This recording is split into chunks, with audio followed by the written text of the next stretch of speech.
There's no feeling more intense than starting over. If you deleted your homework the day before it was due, as I have, or if you left your wallet at home and you have to go back after spending an hour in the commute. If you won some money at the casino and then put all your winnings on red but it came up black. If you got your best shirt dry cleaned before a wedding and then immediately dropped food on it. If you won an argument with a friend and then later discovered that they just returned to their original view. Starting over is harder than starting up. If you're not ready for that, like if you've already had a bad day, then what you're about to go through might be too much. Feel free to go away and come back. I'll be here. Alright, thanks for coming with me on this trip. I'll understand if you have to take a break at any point. Just find a safe place to stop and quit the game. Don't worry, I'll save your progress, always, even your mistakes. This game is a homage to a free game that came out in 2002, titled Sexy Hiking. The author of that game was Jazzuo, a mysterious Czech designer who was known at the time as the father of B games. And B games are rough assemblages of found objects. Designers slap them together very quickly and freely, and they're often too rough and unfriendly to gain much of a following. They're built more for the joy of building them than as polished products. In a certain way, Sexy Hiking is the perfect embodiment of a B game. It's built almost entirely out of found and recycled parts, and it's one of the most unusual and unfriendly games of its time. In it, your task is simply to drag yourself up a mountain with a hammer. And that act of climbing, in the digital world or in real life, has certain essential properties that give the game its flavor. No amount of forward progress is guaranteed. Some cliffs are too sheer or too slippery, and the player is constantly, unremittingly in danger of falling and losing everything. Anyway, when you start Sexy Hiking, you're standing next to this dead tree that blocks the way to the entire rest of the game. It might take you an hour to get over that tree, and a lot of people never got past it. You prod and you poke at it, exploring the limits of your reach and your strength, trying to find a way up and over. And there's a sense of truth in that lack of compromise. Most obstacles in video game worlds are fake. You can be completely confident in your ability to get through them once you have the correct method or the correct equipment or just by spending enough time. In that sense, every pixelated obstacle in Sexy Hiking is real. The obstacles in Sexy Hiking are unyielding, and that makes the game uniquely frustrating. But I'm not sure Jazzuo intended to make a frustrating game. The frustration is just essential to the act of climbing, and it's authentic to the process of building a game about climbing. A funny thing happened to me as I was building this mountain. I'd have an idea for a new obstacle, and I'd build it, test it, and it would usually turn out to be unreasonably hard. But I couldn't bring myself to make it easier. It already felt like my inability to get past the new obstacle was my fault as a player rather than as a builder. Imaginary mountains build themselves from our efforts to climb them, and it's our repeated attempts to reach the summit that turns those mountains into something real. When you're building a video game world, you're building with ideas, and that can be like working with quickset cement. You mold your ideas into a certain shape that can be played with, and in the process of playing with them, they begin to harden and set until they're immutable, like rock. And at that point, you can't change the world. Not without breaking it into pieces and starting fresh with new ideas.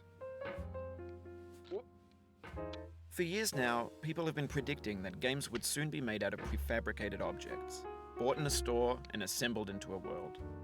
And for the most part, that hasn't happened, because the objects in the stores are trash. I don't mean they look bad or that they're badly made, although a lot of them are. I mean they're trash in the way that food becomes trash as soon as you put it in the sink. Things are made to be consumed and used in a certain context, and once the moment is gone, they transform into garbage. In the context of technology, those moments pass by in seconds. Over time, we've poured more and more refuse into this vast digital landfill that we call the internet. It now vastly outnumbers and outweighs the things that are fresh and untainted and unused. When everything around us is cultural trash, trash becomes the new medium, the lingua franca of the digital age. And you can build culture out of trash. But only trash culture. B games, B movies, B music, B philosophy.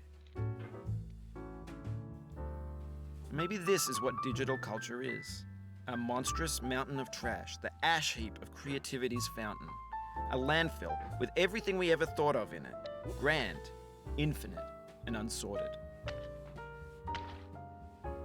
There's 3D models of breakfast, Gen X's fanfic novels, Scan magazines, green screen Shia LaBeouf, banned snuff scenes on LiveLeak. Facebook's got lifelike bots with unbranded adverts and candid shots of Kanye and Taylor Swift mashups, car crash epic failed GIFs, Russian dashcam vids, discussions of McRibs, discarded, forgotten, unrecycled, muddled, rotten, untitled. Everything's fresh for about 6 seconds, until some newer thing beckons and we hit refresh. And there's years of persevering, disappearing into the pile, out of style, out of sight. In this context, it's tempting to make friendly content that's gentle, that lets you churn through it but not earn it. Why make something demanding if it just gets piled up in the landfill, filed in with the bland things? When games were new, they wanted a lot from you. Daunting you, taunting you, resetting and delaying you. Players played stoically.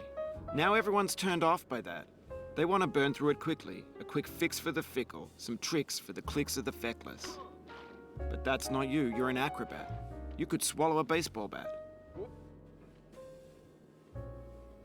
Now I know, most likely you're watching this on YouTube or Twitch, while some dude with 10 million views does it for you, like a baby bird being fed chewed up food.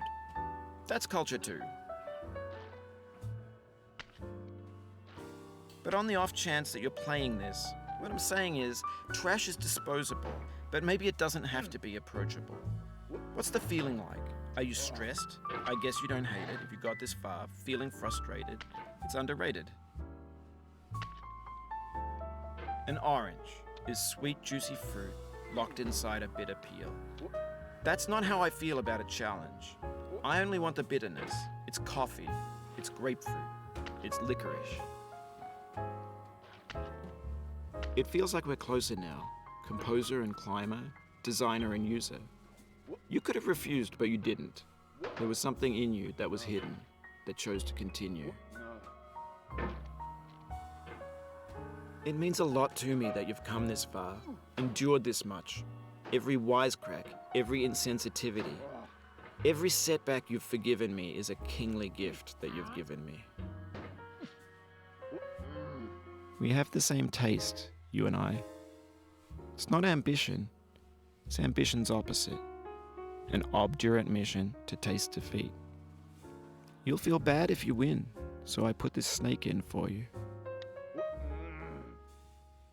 Have you thought about who you are in this? Are you the man in the pot, Diogenes? Are you his hand?